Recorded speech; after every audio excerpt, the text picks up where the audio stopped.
नमस्कार साथियों, मैं डॉक्टर राधेश्याम सिंह, भूतपूर्व उप पर्यवेक्षक कृषि विभाग आपके मध्य में हाजिर हूँ। साथियों, आपका स्वागत है हमारे यूट्यूब चैनल कृषि दर्पण में। आज हम साथियों जो है फसलों में फेरस यानी आयरन के क्या उपयोग हैं, इस विषय पर हम चर्चा करेंगे। साथियों, आयरन जो है ये पौधों के लिए एक आवश्यक सूक्ष्म पोषक तत्व है। यद्यपि इसकी मात्रा बहुत कम आवश्यकता पड़ती है, लेकिन यदि ये कमी है और फसलों में इसकी ज़मीन में इसकी कमी है तो कमी के बाद फिर इसकी फसल पर, उत्पादन पर या उपज पर काफ़ी प्रतिकूल असर पड़ता है।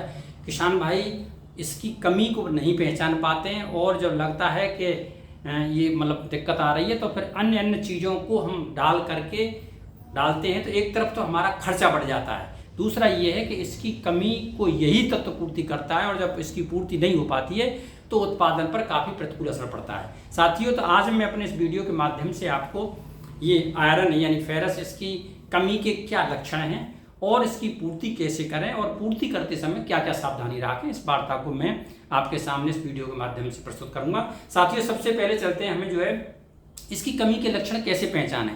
तो ये जो है आयरन या फेरस जो है, इसकी कमी के लक्षण ये है कि जब पौधे की ऊपर वाली जो पत्तियां हैं वो शिराओं को छोड़ करके शेष पत्तियां जो है पहले पीला रंग पड़ता है और पीले के बाद फिर सफ़ेद पड़ जाती हैं। साथियों, जब ये सफ़ेद पड़ जाती हैं तो कहने का मतलब ये है कि इसमें क्लोरोफिल का निर्माण रुक जाता है, फोटोसिंथेसिस की प्रक्रिया स्लो पड़ जाती है। यही नहीं, ये जो है किसी तरीके से अनेकों एंजाइम भी बनना बंद कर देते हैं इसकी कमी में, और नतीजा ये होता है कि उत्पादन पर हमारे पर काफ़ी प्रतिकूल असर पड़ता है। साथियों, अब हमें इसकी कमी का अंदाज पता लग गया तो इसके कार्य भी समझना चाहिए। ये जो है आयरन की पूर्ति से ऐसा होता है, जब फसल की प्राइमरी अवस्था में डालते हैं तो पौधों में बहुत अच्छे कल्ले निकलते हैं, ट्रिलिंग बहुत अच्छी होती है, बढ़वा तेजी से होती है और पौधे को जो है खाना जब यानी क्लोरोफिल ज़्यादा होता है, फोटोसिंथेसिस प्रक्रिया तेज होती है तो पौधे की बढ़वार बहुत तेज होती है, तो इसका जो है उत्पादन में बहुत ही महत्वपूर्ण रोल है। अब आपको समझते हैं कि इसकी पूर्ति आखिर कैसे करें। इसकी पूर्ति के लिए साथियों दो तरह के जो है हमारे तत्व उपलब्ध हैं। पहला जो है हमारा है ये फेरस सल्फेट,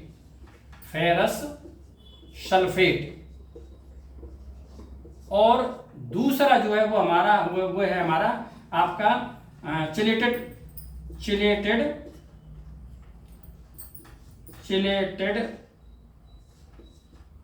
फेरस या चिलेटेड आयरन। साथियों, ये इसमें ध्यान क्या रखना है कि ये पहले वाला जो आपका फेरस सल्फेट है, इस फेरस सल्फेट का प्रयोग हमेशा हमें फसल के छिड़काव में ही करना है।